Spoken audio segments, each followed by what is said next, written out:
नमस्कार दोस्तों, चले जानते हैं आज की 25 बड़ी खबरें फटाफट अंदाज में। तो पश्चिम बंगाल चुनाव में बीजेपी ने 206 सीटें जीतकर पूर्ण बहुमत हासिल किया है और राज्य में सरकार बनाने जा रही है। बंगाल में नई सरकार का शपथ ग्रहण 9 या 10 मई को हो सकता है। 9 मई को रविंद्रनाथ टैगोर की जयंती है।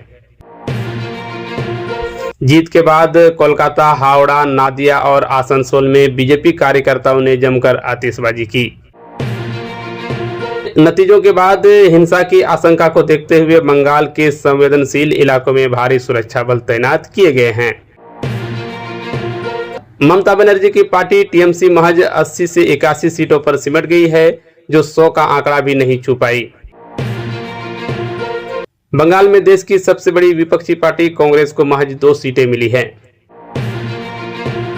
बंगाल के मुख्यमंत्री पद की रेस में शुभेंदु अधिकारी का नाम सबसे आगे चल रहा है। बंगाल की जीत पर प्रधानमंत्री ने कहा कि अब प्रदेश में डर का माहौल खत्म होगा और विकास के एक नए युग की शुरुआत होगी। शुभेंदु अधिकारी ने नंदीग्राम और भवानीपुर दोनों सीटों पर जीत दर्ज की है। भवानीपुर में उन्होंने ममता बनर्जी को 15,000 से अधिक वोटों से हराया। असम में कांग्रेस का बड़ा चेहरा और सांसद गौरव गोगोई जोरहाट सीट से चुनाव हार गए हैं। हार के बाद ममता बनर्जी ने बीजेपी और चुनाव आयोग पर धांधली के आरोप लगाए हैं। वहीं शुभेंदु अधिकारी ने कहा कि अब ममता का राजनीतिक संन्यास हो चुका है। बंगाल में सीएम पर फैसला कराने खुद जाएंगे अमित शाह। असम की जिम्मेदारी जेपी नड्डा को मिली।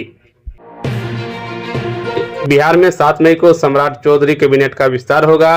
पटना के गांधी मैदान में होने वाले इस समारोह में प्रधानमंत्री मोदी और बीजेपी के अन्य बड़े नेता शामिल होंगे।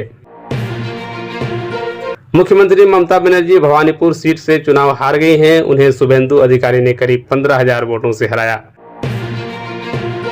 असम चुनाव में गौरव गोगोई की हार हुई और बीजेपी ने 100 से ज्यादा सीटें जीतकर सत्ता में वापसी की हैट्रिक लगाई है।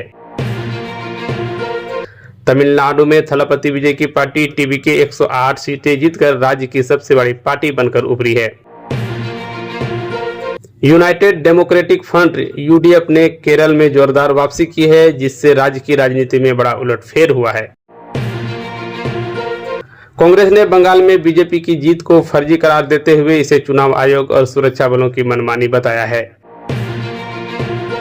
यूडीएफ की जीत के बाद वीडी सतीशन ने मुख्यमंत्री पद पर दावा पेश किया है। हालांकि केसी वेणुगोपाल का नाम भी रेस में है। अंतिम फैसला हाईकमान करेगा। ममता बनर्जी ने केंद्रीय सशस्त्र पुलिस बलों सीएपीएफ पर काउंटिंग सेंटर पर मारपीट और मतदाताओं के साथ दुर्व्यवहार का आरोप लगाया है।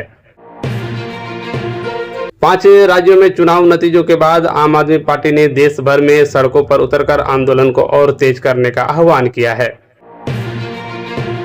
तमिलनाडु के नतीजों के बाद राहुल गांधी ने टीवीके को समर्थन देने के संकेत दिए हैं। कांग्रेस वहां 5 सीटों पर जीती है। चुनावी हार के बाद एमके स्टालिन ने नतीजों को जनता का फैसला बताया और कहा कि वे अब एक जिम्मेदार विपक्ष की भूमिका निभाएंगे। बंगाल और असम में बीजेपी की जीत के बाद देश के विभिन्न हिस्सों में बीजेपी कार्यकर्ताओं द्वारा विजय जुलूस निकाले जा रहे हैं। प्रधानमंत्री मोदी ने इसे संविधान की जीत करार दिया है। पंजाब के मुख्यमंत्री भगवंत मान ने राष्ट्रपति से मुलाकात की और आम आदमी पार्टी के बागी सांसदों की सदस्यता रद्द करने की मांग की। फिलहाल इतना ही। देश, दुनिया और खेल की हर बड़ी अपडेट के लिए जुड़े रहिए हमारे साथ। नमस्कार।